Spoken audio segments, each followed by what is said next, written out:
Muy bueno, muy buenos días a cada uno de ustedes. Dios me los bendiga en esta mañana. Sea el Señor renovando esas fuerzas, sea el Señor llevándonos de camino hacia donde Él quiere que estemos. Un abrazo fraterno para todos y cada uno de ustedes en esta mañana, donde nos disponemos a entrar en esa presencia con el Señor, para que el Señor haga lo que tenga que hacer con cada uno de nosotros y todo sea propicio para el propósito que tiene para cada uno de nosotros. Amén. Entonces Dios me los bendiga. Hermanos, en esta mañana, en este devocional, el Señor quiere hablar de algo muy importante y que debemos saber cada uno de nosotros de acuerdo a la imagen que vemos en Él, ¿no? Mucho se ha dicho a partir de experiencias, a partir de todos los caminos por donde hemos andado con el Señor, que la mayoría de las personas están viendo una parte del Padre, una parte de nuestro Dios y no todo completo como Él quiere que lo veamos. Tal vez por ese y solo ese hecho, empezamos a ver a nuestro Dios con una percepción confusa, una percepción no completa de lo que Él es y que se hace necesario hacerlo. ¿Con qué fin? Con el fin de no caer en temas de justicia inequívoca, es decir, de una justicia mal enfocada y una justicia que tal vez es un poco confusa. Conceptos que podemos llegar a tener en nuestras mentes sobre Dios y sobre las cosas. Si nosotros tenemos un concepto de Dios, que Él es amor, que solo es amor, que solo es misericordia, pues vamos a tener un concepto también diferente de justicia de Dios, de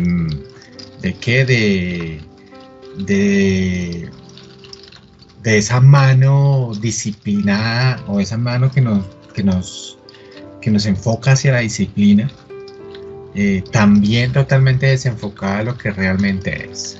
Una justicia que viene del hombre y no una justicia que viene de Dios. Empezamos a tener ese tipo de conceptos un poco sesgados, un poco confusos, porque nuestra percepción de Dios también es confusa. Y eso empezamos a trasladar hacia nuestra relación con Dios, hacia las cosas que tenemos con Dios, y nos parece que tal vez Dios no nos oye precisamente por eso, y nos parece tal vez que Dios guarda silencio precisamente por eso, porque tal vez nuestra percepción de ese Dios al que le estás tú pidiendo es diferente a la que realmente es. Entonces, ese es el tema que el Espíritu Santo quiere hablar en el día de hoy. Pero antes de arrancar en materia, yo quiero que nos pongamos en oración. Allí donde tú estás, estés en el Transmilenio, estés en tu carro, estés en tu casa, en donde estés, cierra allí los ojitos. Bueno, ahoríllate primero, cierra allí los ojitos y vamos a encomendar este tiempo a nuestro Dios. Amén.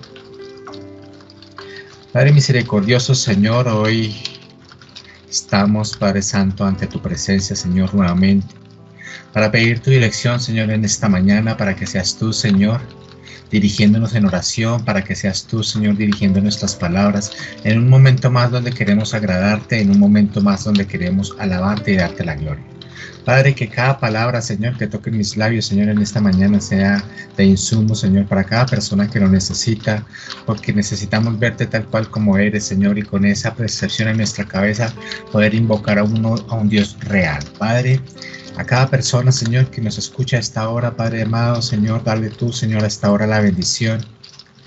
Y sé tú, Señor, propicio en cada una de sus necesidades, en cada una de sus enfermedades, Padre, en cada una de esas carencias que tal vez tenemos a esta hora, Señor. A esta hora, Señor, coloco en tus manos, Señor, este tiempo, porque estoy seguro, Señor, que tú harás lo que tienes que hacer, que tú en mi nombre propio, Padre Santo, en mi persona, Señor, estarás ministrando de manera poderosa, Señor, guardando quietud y guardando calma, guardando sobre todo paz, Señor, para poder escuchar, Señor, lo que tú tienes que decirnos, Dios. Ministra a cada persona, Señor, que te escucha también con ese mismo motivo, Señor, con ese mismo fin, para que seamos, Señor, atentos, para que estemos atentos, Señor, a tu voz, para que podamos entenderla, Señor, y para que podamos ir realmente de tu mano en este camino que tú nos indicas. Gracias te damos, Señor, por cada uno de nuestros hermanos que ahora se conectan y lo harán más adelante. Confiamos en que tú harás la obra, Señor, en esta mañana. Sopla de tu espíritu, Señor, en cada casa, Señor, a esta hora, en cada hogar. Saca lo que no sea tuyo, Señor, y en el nombre poderoso del Señor Jesús, hoy, en esta mañana, háblanos, Señor, con autoridad y poder. Padre, a esta hora, Señor, escuchamos atento tu palabra, Señor, y el que tenga oídos para oír, que oiga lo que el Espíritu tiene que decirle a las iglesias. Te lo hemos orado, Señor, en el nombre poderoso del Señor Jesús. Amén y amén. Bueno, mis hermanos,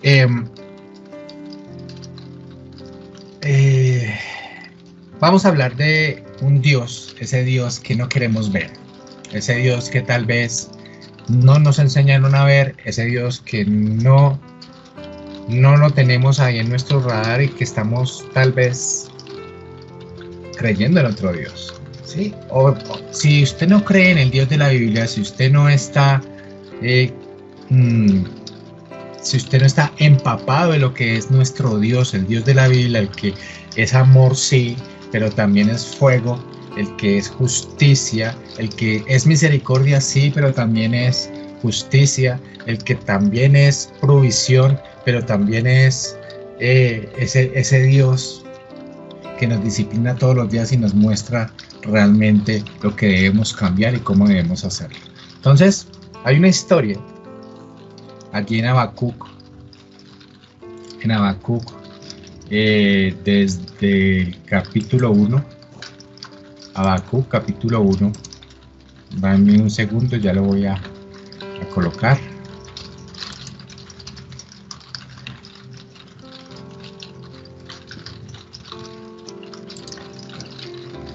Allá Habacuc, desde el capítulo 1, más exactamente en el verso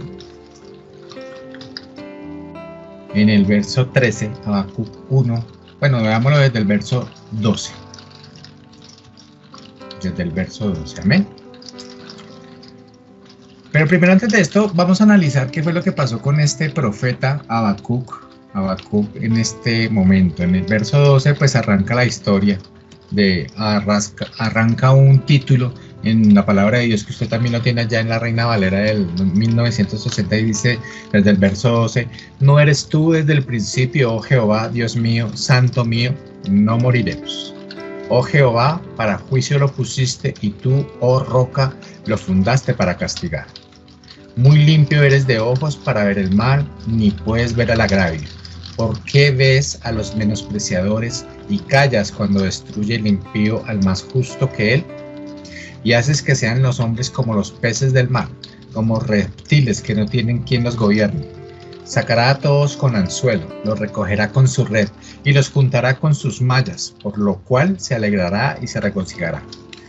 Por esto hará sacrificios a su red y ofrecerá sahumerios a sus mallas, porque con ellas engordó su porción y engrosó su comida. Vaciará por eso su red y no tendrá piedad de aniquilar naciones continuamente. Miren que aquí, en la palabra de Dios, nos está hablando de este profeta. Este profeta viene de un contexto donde ve la maldad del pueblo, ¿cierto? Habacuc es un profeta enviado por Dios, y el profeta ve la maldad del pueblo de Israel, ¿cierto? El profeta empieza a ver capítulos más adelante, versos más adelante, usted lo podrá leer en casa más detenidamente, pero versos más adelante le está rogando al Señor. Hay una queja que en primera instancia entabla el profeta contra nuestro Señor, contra nuestro Dios, y empieza a preguntarle allá desde versos anteriores, como les digo, ¿hasta cuándo, Señor? ¿Hasta cuándo? ¿Sí? Por allá en estos versos que les digo, le dice: ¿hasta cuándo debo pedir ayuda? O sea, el profeta está cansado de tanto pedir ayuda y decir en esos mismos versos que él no lo está escuchando, que no lo escucha para nada. Él empieza a contar que hay violencia por todas partes, pero le dice al Señor que él clama, pero que nada que aparece, que no aparece en pantalla, que no aparece en registro, que lo dejan visto, que no contesta sus llamadas, ¿cierto? Y le pregunta también el profeta ya que es que, ¿será que es que él siempre va a tener que ver las maldades del pueblo?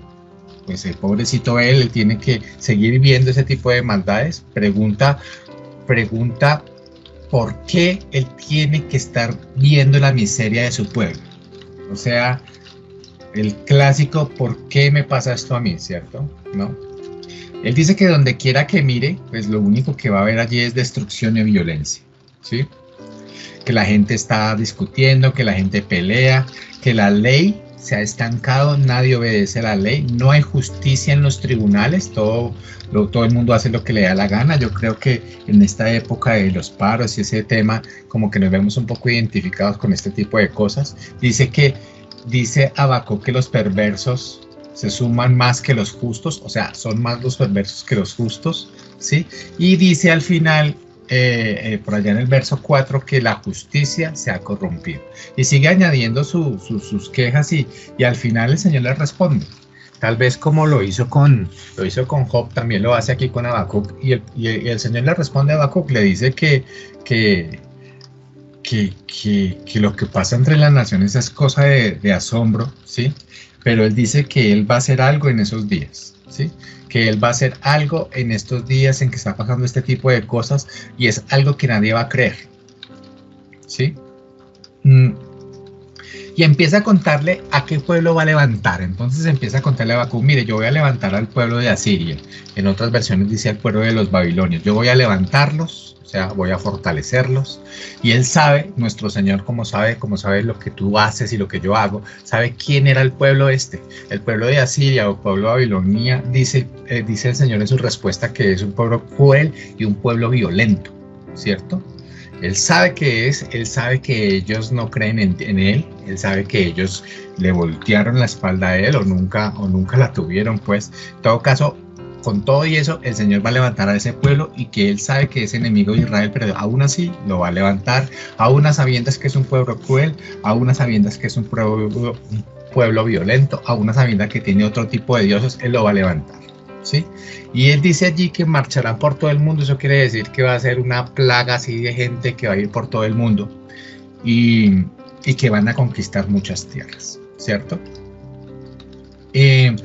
Habla de muchas cosas y dice que es ese pueblo, especialmente ese pueblo que va a venir sin tregua y van a ir decididos al pueblo de Israel a la violencia, ¿sí? Que sus multitudes avanzarán en caballos, que se burlan de los reyes y los príncipes, que menosprecian a todo el mundo, arrasan con todo el mundo y simplemente desaparecen de allí y son temidos por todos los rincones del planeta. Entonces él le dice a Habacuc eso, y llega aquí el verso 12, hermanos, el verso que nos trae hoy a interés, y es que vuelve y le responde a Habacuc después de que le dice, tú te quejaste, todo el tema, entonces pues yo escuché tu súplica y lo que voy a hacer voy a mandar un pueblo invasor. Yo sé que no está con Dios ni nada, pero ellos son los que van a invadir y van a ser como mi vara de castigo para el pueblo de Israel por haberse apartado de mí. Entonces Habacuc, espantado y vuelto a espantar, le dice al Señor, hombre, Señor, dice el verso 2, Señor Dios mío, empieza así su oración, Señor Dios mío, Santo mío, tú eres eterno, y es algo que es verdad, obviamente. Él le dice uno de sus atributos que es santidad, otro de sus atributos que es ser eterno, y llega y emplea esta palabra, no puede ser que estés planeando acabar con nosotros, no puede ser. Dice ahí en el verso 2, oh Señor, tú eres nuestra roca, ¿cierto? Tú has enviado a los babilonios para corregirnos y castigarnos por nuestros muchos pecados. Pero dice en el verso 13, pero tú eres puro y no soportas ver la maldad. Y empieza él a preguntarle, ¿serás indiferente ante la traición de ellos? Y sigue preguntando, ¿guardarás silencio mientras los perversos se tragan a gente más justa que ellos? Entonces, hermano, bueno, y ahí empieza a hacerle una serie de preguntas, que somos tan solo peces para ser capturados y matados y un sinnúmero de cosas que uno empieza a preguntarse, hombre. Ahí es donde decíamos al principio que el hombre que no conoce completamente a Dios tiene un sentido de justicia confundido, hermano. Un sentido de justicia confundido en el sentido en que tiene una percepción confusa en su cabeza, ¿cierto? Dice ahí Habacuc, tú eres puro y no soportas ver la maldad. Dice, ¿serás indiferente ante la traición de ellos? Eso está en el verso 13. Hombre, y ahí donde uno llega y empieza a preguntar, se pregunta, es que, a ver, Habacuc, ¿no nos estábamos quejando de que el pueblo ya no estaba actuando con justicia luego? Y es que, hermano, nosotros somos iguales que Habacuc, ¿cierto? Nosotros perdemos el empleo y eres tan atrevido, eres tan atrevido que le dices a Dios, ¿cómo puede ser, Señor, si el pagano que sí conservó el empleo, lo ascienden, lo tienen ahí, a mí sí me echaron, a mí me tienen aquí en la inmunda, sigo ganando la misma miseria, y eso que yo soy tu hijo, a mí me echaron y al pagano al impío no, él sigue allí, él sigue trabajando, pero hermano, usted se ha preguntado por qué tal vez sigue, tal vez él sí hace el trabajo que tú no quieres hacer, que a ti por pereza te colocaron y tú no lo quisiste hacer, tal vez él sí llega temprano y tú no. Yo estoy hablando de algo que es sencillamente una palabra y se llama testimonio. Tal vez el Señor ese que no conoce a Dios sí es mejor testimonio que tú, que sí lo tienes, que supuestamente tú sí eres ese testimonio que debe ser. Hermano, Dios no declara a nadie bueno, a nadie, absolutamente a nadie bueno, no lo declara bueno. Él efectivamente nos va transformando, pero cada uno de nosotros vamos luchando internamente con nuestra maldad. La palabra dice que no somos buenos. Recuerde allí la historia de Abraham. La historia de Abraham cuando él muy estoicamente empezó a defender a Sodoma y a Gomorra y a su sobrino Lot, que estaba ya metido, ¿sí? Y empezó a decirle al Señor, y empezó a decir lo mismo que le estaba diciendo a Habacuc, pero es que por uno solo van a pagar todo el mundo, por justos van a pagar los injustos, por injustos van a pagar los justos, vas a matarlos a todos. Y el Señor le dice, bueno, está bien, tráigame 50 justos y yo no liquido al pueblo. O sea, le estaba preguntando por 50 justos, tráigame los 50. Y él se queda callado, hermano, y dice, bueno, el Señor vuelve y le dice, está bien, no me traigas 50, sino tráeme 40 justos. Si me traes 40 justos, yo no aniquilo el pueblo. Y el man se queda callado y tampoco pasa nada allí, y tampoco traen los 40, y el Señor vuelve e interpela, entonces tráeme 30, yo no aniquilo el pueblo. Bueno, entonces tráeme 10, yo no aniquilo al pueblo. Y estaba Abraham pidiendo justicia para Sodoma y Gomorra, y la historia dice que él se va callado. Porque no encontraron ni uno solo, allá Romanos también lo dice, ¿sí? No hay nadie justo, no hay nadie bueno, no hay uno solo. Pero es que ese es el problema, hermano, que es que tú y yo nos consideramos buenos y por eso tenemos una percepción confusa de la justicia. Estamos preguntándole al Señor, ¿por qué a él sí le haces tal cosa, y a mí que soy tu hijo no? Hermano, yo quiero recordarte hasta ahora que todo lo que tenemos, hermano, es por gracia. Absolutamente todo. Es que no lo merecías, yo no lo merecía. Lo único que merecíamos era la muerte, porque estábamos culpables de pecado. Éramos trapos de inmundicia. Cuando la Biblia habla de trapos de inmundicia, son esas toallas higiénicas de las mujeres. O sea, vaya calculando el nivel del concepto trampos de inmundicia. Así éramos nosotros, envueltos en nuestros delitos y pecados, porque ninguno de nosotros es justo. Así lo declara la palabra. Y por eso tuvo que morir Jesucristo, para poder declararnos justos en el papel, mas no por lo que seamos. Por eso es que lo único que tienes tú, lo único que tengo yo, es la gracia del Señor. Tenemos un sentido de justicia propio. Bien lo dice allá Proverbios 16:2, hermano. Allá Proverbios 16 dice, todos los caminos del hombre son limpios en su propia opinión, pero Jehová, ¿qué hace? Pesa los espíritus. Él decide si realmente tú eres un ser limpio o no. Y ahí la palabra lo dice, ninguno es justo. ¿Mm? Todo camino del hombre es recto en su propia opinión, pero Jehová pesa los corazones. Proverbios 21, 12. Hermano, el gran error del hombre es pensar que él siempre anda bien, que él es un hombre bueno, que él es totalmente bueno. La vara de medir de Dios es esa, y es que estamos comparados ante el estándar del Señor, ante la vara de medir de Dios, y para poder alcanzarlo, yo creo que va a pasar milenios y milenios y no vamos a alcanzarla, porque es que es un estándar diferente. Él compara y por eso declara a todo el mundo culpable, por eso declara a todo el mundo que no es bueno, porque el estándar de Dios es el estándar de Jesucristo.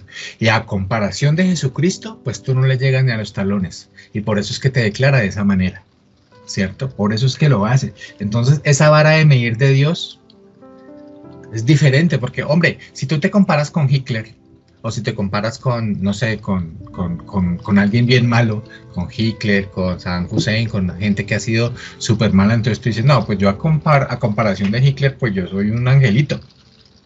Y no, con el que te debes comparar tú y con el que me debo comparar yo es con el Señor Jesús.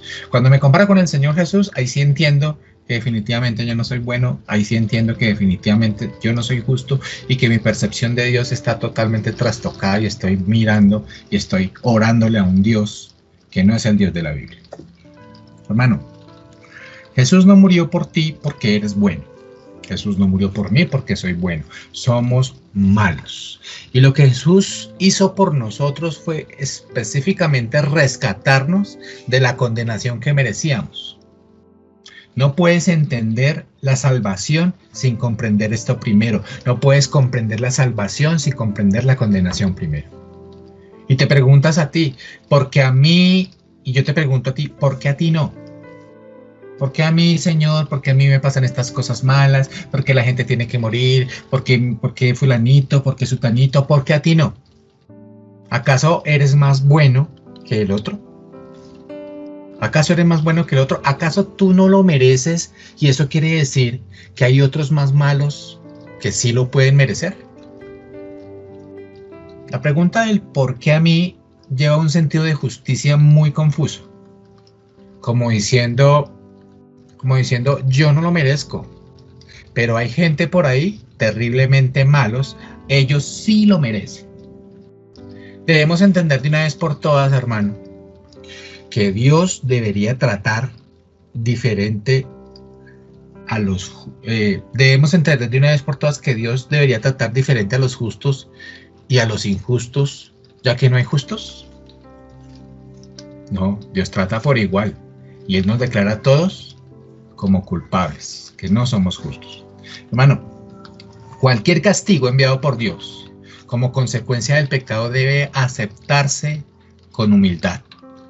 Debe aceptarse con humildad. Cuando reconozcas que no tienes lo que mereces, por la gracia de Dios, pasarás las pruebas alabándole y es la única manera.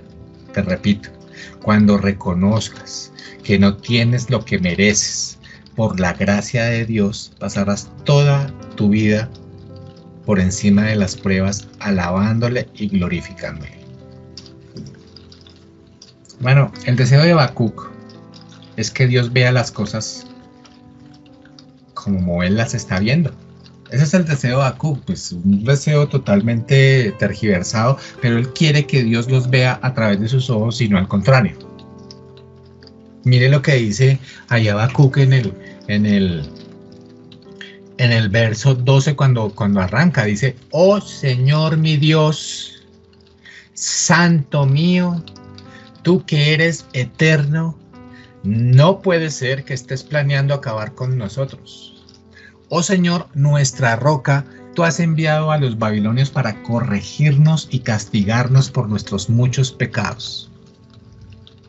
Allá Habacuc empieza una oración y la empieza bien. Está diciéndole al Señor: ¿no eres santo tú? ¿Cómo permites esto entonces? ¿Cómo en medio de tu santidad permites que nos hagan daño a estas personas que también son santas? Está emitiendo un concepto distorsionado de lo que es la justicia.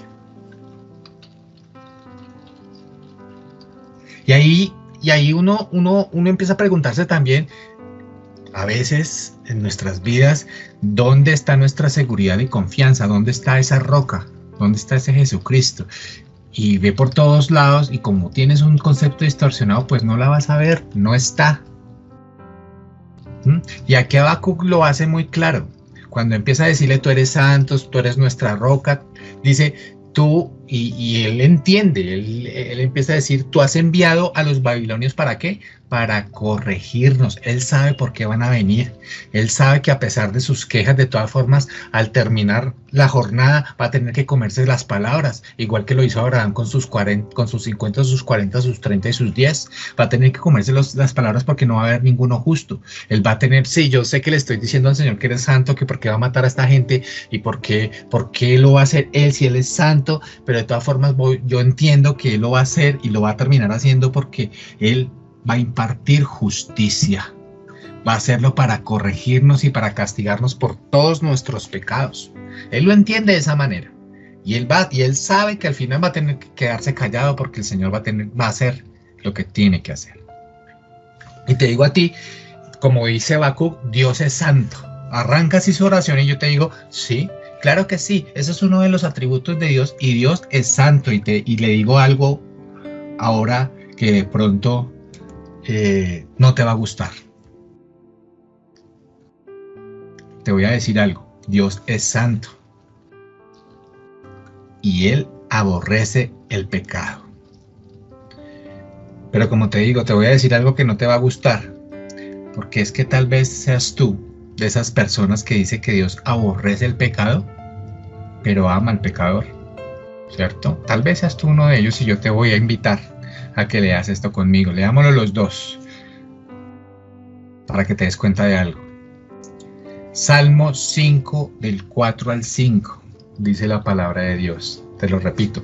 Salmo 5 del 4 al 5. Porque tú no eres un Dios que se complace en la maldad.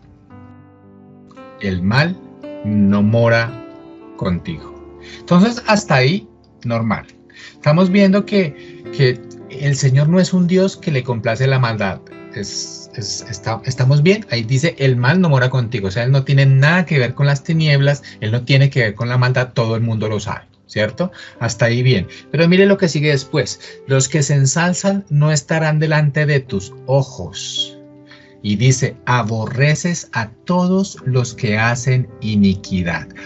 Entonces, hermano, cuando el Salmo 5, del 4 al 5 me está diciendo que el Señor aborrece a todos los que hacen iniquidad, está diciendo que Dios detesta el pecado y que también aborrece a todo el que comete pecado, a todo el que hace iniquidad. Entonces no es tan cierto la palabra que nos metieron en la cabeza, que es que Dios ama, Dios odia el pecado, pero ama al pecador. Mira lo que está diciendo, Dios odia. Dios aborrece a todos los que hacen iniquidad. Hermano, lo que va a acabar en el infierno no es el pecado. Lo que va a acabar en el infierno es el pecador.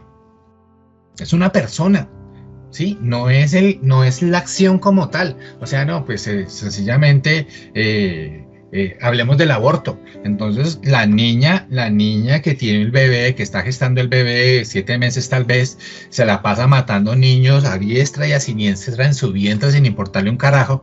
Y entonces el Señor va a estar mirándola y dice, no, pero es que a mí esta niña me cae bien. A mí esta niña es hasta simpática. Lo que está mal, lo que está haciendo está mal, pero pues de todas formas yo la amo. Hermano, si esta mujer no se arrepiente, va a experimentar pero toda la ira de Dios. Y Dios es tan bueno que cometiendo iniquidad, hermano, hemos recibido su misericordia.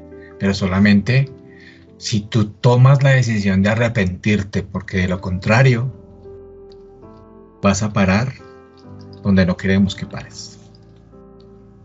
Pero dejemos de pensar, hermano, que Dios está viendo cómo se mata, hermano, que Dios está viendo cómo se viola, que Dios está viendo cómo se trafica, que Dios está viendo cómo se roba, que Dios está viendo cómo se engaña, que Dios está viendo cómo se abusa, que Dios está viendo todo este tipo de cosas y que a Dios solo le molestan las acciones. Dejemos de pensar que no pasa absolutamente nada, que Él está diciendo eso mismo. No, no pasa nada, tú me caes re bien, es lo que haces lo que me molesta. Dios no está diciendo eso. Dios está mirándote a ti como pecador porque lo estás haciendo y no es que te ame porque lo hagas. Dios aborrece al pecador, como aborrece el pecado.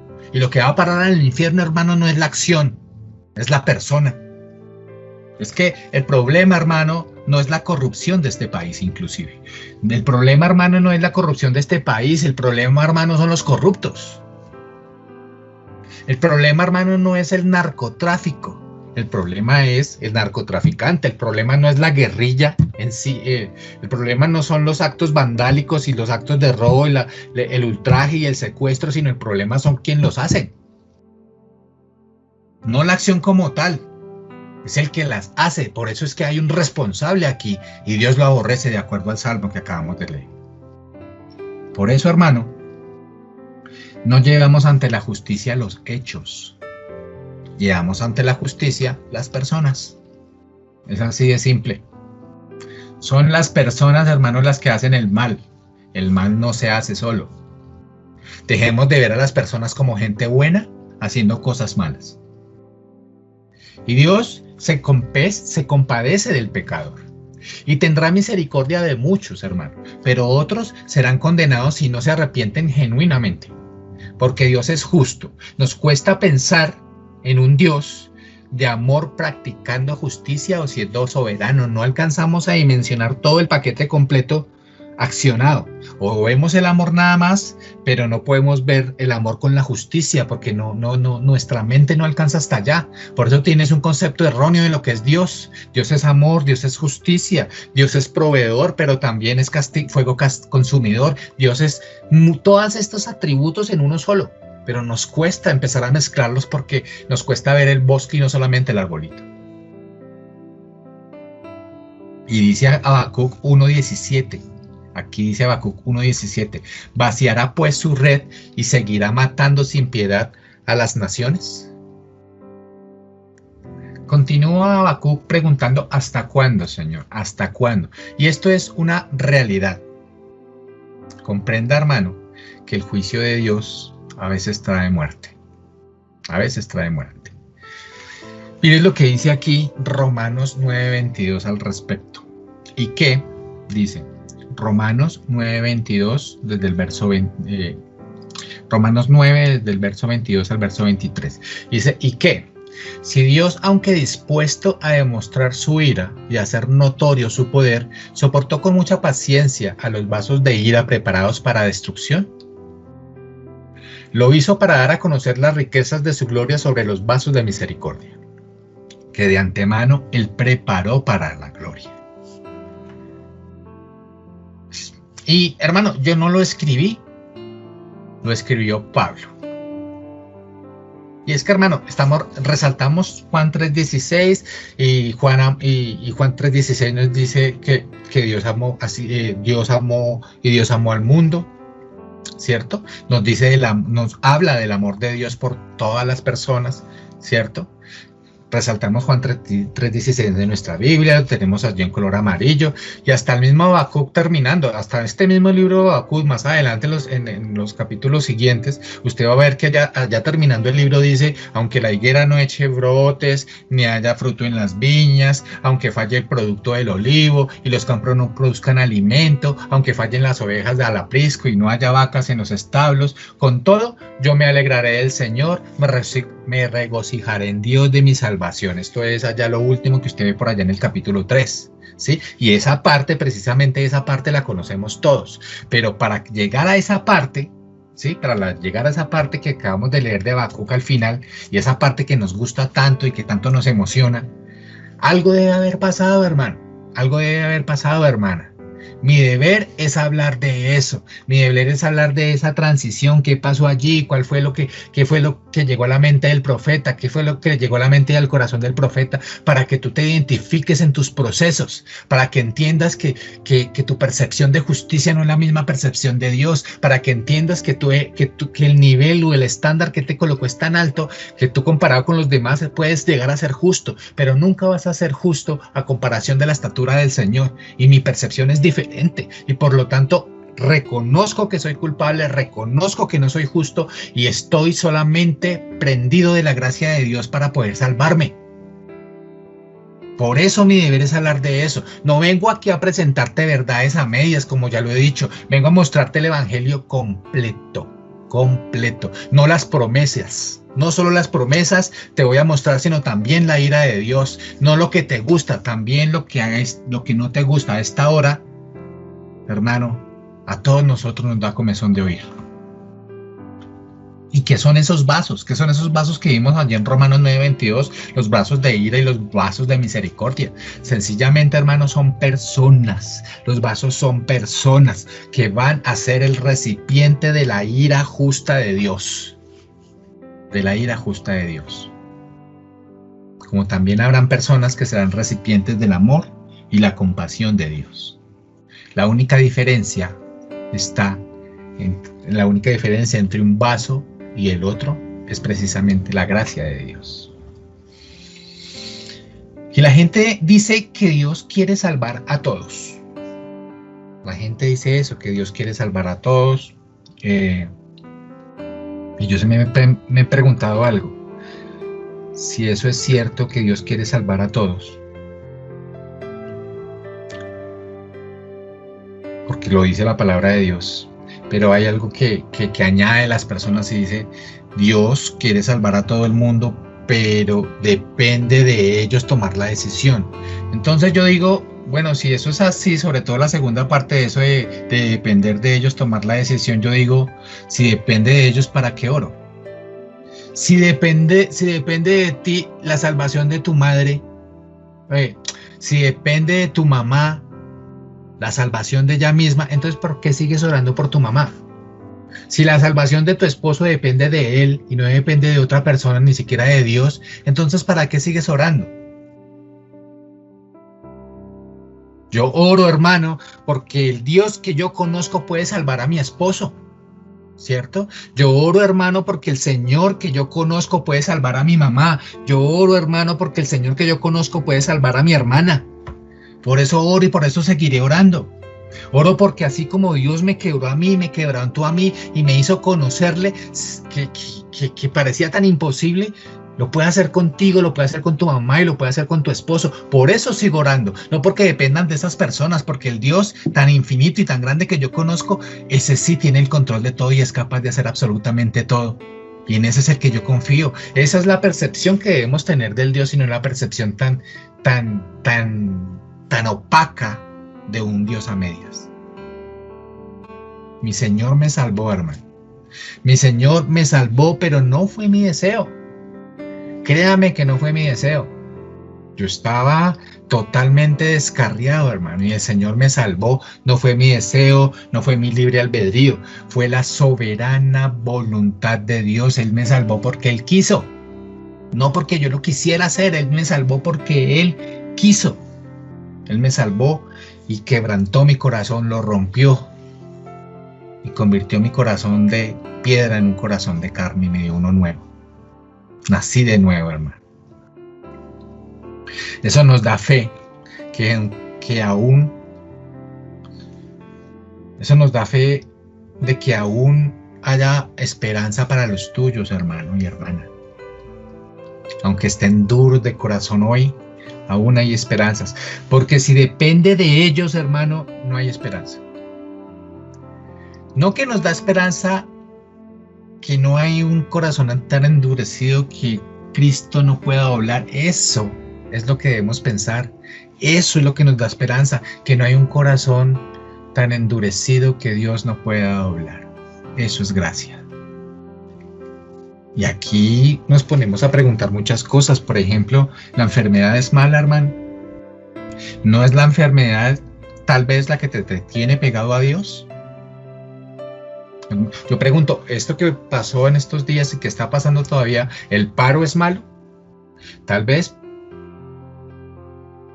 hermano, el paro te llevó a meterte más con Dios porque tuviste más tiempo libre. Tal vez este tiempo de quietud te hizo analizar ciertas cosas y acercarte un poco más a Dios. Dios sabe lo que hace, hermano. ¿El COVID es malo? Tal vez la misma enfermedad y la infección de muchos de tus parientes hizo que tú levantaras la mirada al Señor y por fin le oraras. Piensa en tus argumentos porque estoy seguro que toda dificultad inexcusablemente me lleva a Él. Inexcusablemente me lleva a Él. Y eso es lo que me garantiza que efectivamente Él tiene el control. Bueno, el mismo Dios que dijo, ábrase el mar rojo para que pasen unos, fue el mismo que dijo, ciérrese el mar para que se traguen a otros. Y también lo dice allá Job, Dios quitó, Dios me dio, Dios quitó. Dios pone reyes, Dios quita reyes. Él tiene el control y ese es Dios. Dios es amor, pero también fuego consumido. Dios es justicia, Dios es piedad, Dios es misericordia, Dios es gracia, pero también es rectitud, también es santidad. Conócelo. Hermano, y aquí hay algo que me llama mucho la atención de Habacuc en su confianza final. Ahí dice en el mismo verso, en el mismo verso 12, dice, no moriremos, ¿cierto? Dice allí, oh Señor mi Dios, santo mío, tú que eres eterno, no puede ser que estés planeando acabar con nosotros. Oh Señor, nuestra roca, tú has enviado a los babilonios para corregirnos y castigarnos por nuestros muchos pecados. Tú eres puro y no soportas ver la maldad. ¿Serás indiferente ante la traición de ellos? ¿Guardarás silencio mientras los perversos se tragan a gente más justa que ellos? Somos tan solo peces para ser capturados y matados. Somos simples criaturas del mar que no tienen quien las guíe. Tenemos que terminar ensartados en sus ganchos y atrapados en sus redes mientras ellos se alegran y celebran. Entonces adorarán a sus redes y quemarán incienso frente a ellas. Estas redes son los dioses que nos han hecho ricos, exclamarán. ¿Permitirás que se salgan con la suya para siempre? ¿Tendrán siempre éxito en sus conquistas despiadadas?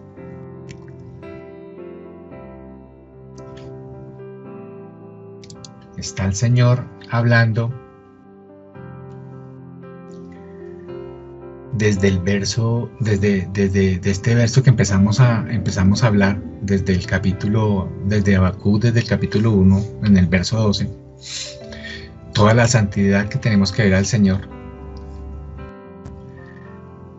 Y Él dice allí en la versión de la Nueva Traducción Viviente, dice, no puede ser que estés planeando acabar con nosotros. Oh Señor, nuestra roca, tú has enviado a los babilonios para corregirnos y castigarnos por nuestros muchos pecados. En el 13 dice, pero tú eres puro y no soportas ver la maldad. ¿Serás indiferente ante la traición de ellos?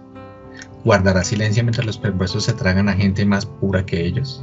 Más gente más justa que ellos, inclusive dice algunas de las versiones. Aquí el Señor nos está hablando de quién es Él. Pero ahí, como les digo, hay una esperanza en medio de toda la lectura en Habacuc, capítulo 1 desde el verso 12, y es que dice que no moriremos. Él dice, no moriremos. Dice, no moriremos, y esa es la confianza final, no moriremos. Y él ahí ya mismo también acepta y también reconoce que ha establecido todo esto para corrección, ¿cierto? Para corrección. Él sabe que Dios está ejerciendo su disciplina, pero Él sigue siendo su Dios y Él sigue siendo su confianza al declarar no moriremos. Así como tú estás declarando a esta hora, sí, tengo carencias, tengo dificultades, tengo enfermedades, tengo esto, perdí el trabajo, pero di como Habacuc a esta hora, pero no moriremos. Entonces, ¿eso qué quiere decir? Eso trae a contexto lo que les acabé de decir, y es como el mensaje de todo lo que acabamos de explicar, de todo lo que el Espíritu Santo quiere que sepas. Y es que a pesar de tus dificultades, a pesar de tus enfermedades, tú tienes que entender que Dios es Dios, y que por lo tanto Dios tiene el control de tu vida, y que cuando dice Habacuc no moriremos, también lo tenemos que decir nosotros. No moriremos porque yo sé que Dios tiene el control, a pesar de todo lo que estoy viviendo, a pesar de todo lo que estoy pasando, no moriré, seguiré fuerte, seguiré esforzado, seguiré plantado en la brecha, seguiré esperando al Señor, seguiré esperando sus promesas, porque reconozco quién es el Señor, y tal vez me tiene en esta situación porque tengo que aprender, tal vez me tiene en esta situación para poder entender que lo que viene, tal vez me tiene en esta situación para muchas cosas, pero yo sé que esto no me derribará, yo sé que esto no me matará, yo sé que esto me sacará adelante y podré entender quién es realmente mi Dios. Amén. Padre misericordioso, Señor, hoy te doy las gracias, Señor, por tu palabra, Dios. Hoy te doy gracias, Señor, porque nos enseñas, Señor, quién eres tú. Nos das el concepto real de lo que es la justicia, Señor. Perdóname, Señor, si hay momentos, Señor, en que mi dedo señalador empieza a hacer justicia por mi propia mano, Señor, y tal vez mi justicia es comparada, Señor, solamente con el humano y no me doy cuenta que tengo que compararme, Señor, directamente, Señor, a lo que eres tú. Por eso te doy la honra, por eso te doy la gloria, Señor. Por eso eres tú, Señor, mi ayudador, mi fortalecedor, Señor. Y como dice Habacuc, Señor, tú eres santo, tú eres digno. Solamente tú, Señor, sabes, Señor, nuestras dificultades, y solamente tú, Señor, las entiendes. Por eso, Padre, hasta ahora, Padre eterno, clamaré, Señor, desde mi dificultad, desde mi enfermedad, desde mi carencia, desde mi depresión, Señor, desde mi sosiego, Señor, desde mi amargura, Padre eterno, que no moriré, que esto no es para morir, Señor, que me levantaré victorioso, Señor, porque tú me empujas, Señor, y aceptaré, Señor, que esto que me está pasando tal vez sea para corregirme, que esto que me está pasando, Señor, tal vez sea para mostrarme, Señor, lo que tú quieres hacer de mi vida, las partes, Señor, que quieres que yo cambie de ella. Gracias te doy, Señor, por tanto amor, por tu misericordia y tu gracia, Señor, por la que ahora soy salvo, Dios amado, porque a pesar de todo lo que soy, de todo lo que has visto en mi corazón, has decidido salvarme, Dios. Oro por cada una de las personas, Señor, para que seas tú tocándoles el corazón, Señor, hablando de esos corazones fuertes, esos corazones tal vez necios, Señor, que no quieren dar la vuelta, Señor, y verte a ti, papá. Oro por cada uno de ellos para que seas tú, en tu infinita misericordia y gracia, Señor, llevándolos a tu lugar, Señor, y llevándolos de la mano a tu propósito. Te damos gracias, Señor, por este tiempo, por tu palabra, por tu amor y por tanta, tanta misericordia, mi Dios. Ten compasión, Señor, de nuestra nación, de nuestra ciudad, ten compasión de nuestros dirigentes y de nuestros hermanos, Padre amado, que tal vez son ciegos y que no ven realmente quién eres tú. Te damos la honra y te damos la gloria, mi Señor, en el nombre poderoso de nuestro Señor Jesucristo. Amén y amén. Bueno, mis hermanos, Dios me los bendiga. No se les olvide compartir. Salen acá los avisos para que usted comparta por todas las medios y las redes sociales, por Facebook, por YouTube. También acá sale el teléfono de nuestra iglesia para que usted llame, para que usted nos escriba. Si usted necesita una consejería, si usted necesita una dirección, ahí estamos con gusto para servirle de la mano del Señor, para poder encontrar entre todos una solución a su problema de acuerdo a la palabra de Dios. Amén. Y los invito para nuestras actividades, para nuestras reuniones. Tenemos reuniones todos los lunes, todos los miércoles y todos los viernes virtuales. Eso es el devocional virtual que siempre emitimos a través de Facebook y a través de YouTube. Lunes, miércoles y viernes a las 6 de la mañana. Tenemos nuestra reunión de jóvenes todos los sábados a las 4 de la tarde, totalmente invitados. Todos, no importa la edad, sábados 4 de la tarde. En nuestra reunión familiar la tenemos el día domingo a las 8 de la mañana y a las 10:30 de la mañana. No se aglomere, trate de conservar esos protocolos de bioseguridad y tenga presentes estos horarios para que vayan en el horario que más le convenga de acuerdo a lo lleno que pueda estar, ¿no? Entonces, téngalo presente para que asista a estas reuniones en forma tranquila y para que no se exponga, para que no exponga su salud. Tenemos ayuno congregacional. El ayuno congregacional, para que usted lo tenga en su radar, es este mes, exactamente el 29 de mayo desde las 8 de la mañana. Amén. Entonces vamos a estar desde las 8 más o menos hasta las 4 de la tarde, para que usted lo tenga ahí, se vaya programando, vaya organizando sus cosas para que nos acompañe este día, nuestro primer ayuno en el templo. Entonces es el sábado 29 de mayo, 8 de la mañana, los esperamos allí. Bueno, Dios me los bendiga, que tengan un resto de semana gratamente bendecido de la mano del Señor, y que sea Él dirigiendo sus pasos, dirigiendo sus pensamientos, y que sea usted todos los días conociéndolo un poco más, para la gloria y para la honra de Él. Amén. Dios me los bendiga a todos. Chao, chao.